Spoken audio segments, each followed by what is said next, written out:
Yeah, hammering that in like that was not gonna work, guys.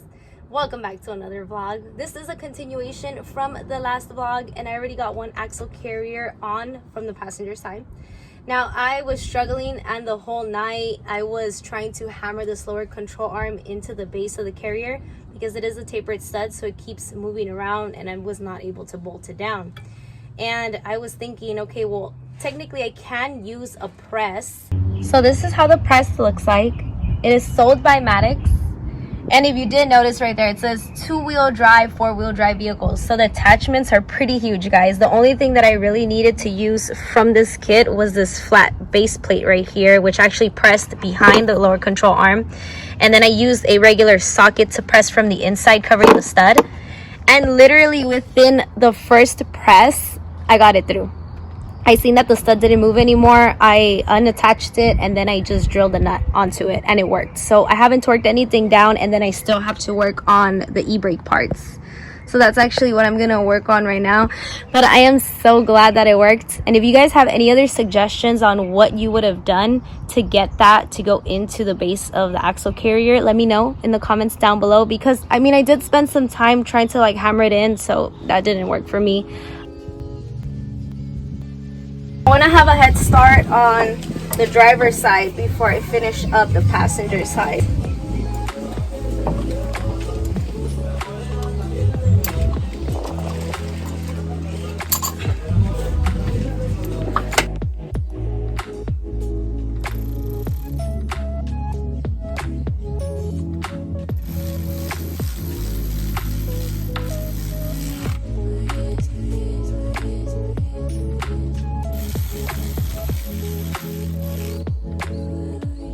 Okay, so I'm actually gonna do something very different, and instead of pressing those ball joints while the carrier's installed onto the axle, instead I'm gonna press them outside, probably on this table or on the floor, either or. But I'm actually gonna press these out because this lower control arm number 1 here was giving me a very tough time to press in on the passenger side, and that's because the axle, it's all the way through, it's interfering.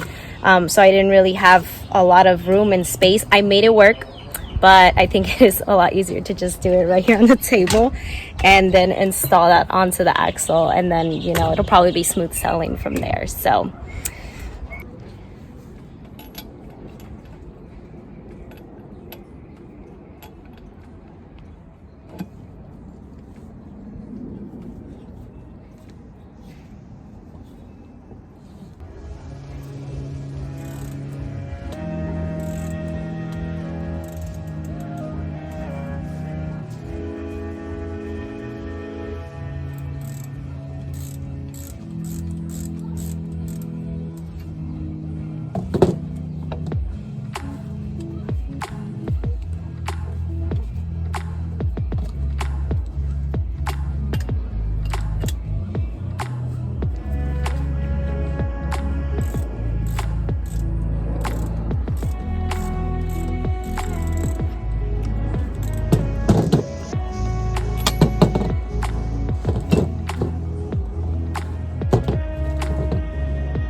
these studs have pinholes through them, and I am supposed to use the original castle nut, but I don't have those. So I have these instead, which should not be an issue as long as they are torqued accordingly and not over torqued. Then they will still seat fine. Now we're gonna install the carrier.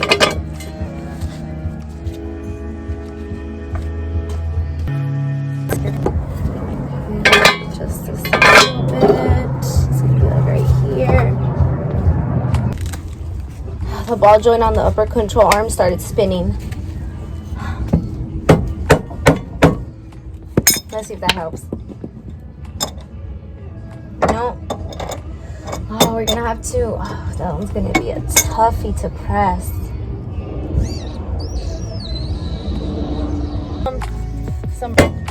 Hi.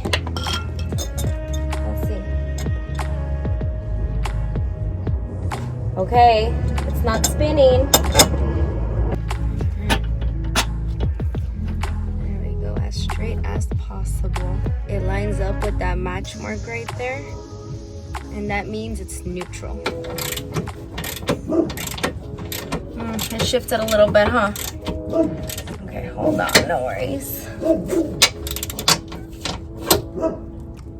There we go. Okay. Oops. It's actually. There we go. This is the process. So pretty much it's a lot of tightening and then adjusting. And then it gets to a point where we can begin to torque it down. Okay. Alright. Oh, it was a tougher.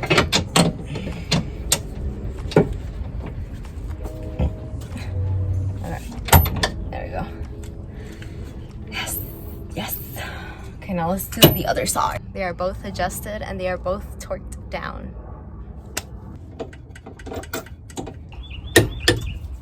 Perfect. And so before I can install this parking brake line into this backing plate, I do have to bolt it onto the subframe first. And that way it just keeps it kind of straight and it keeps it from like moving around all crazy where you're trying to like press it into the backing plate. Let's see, okay.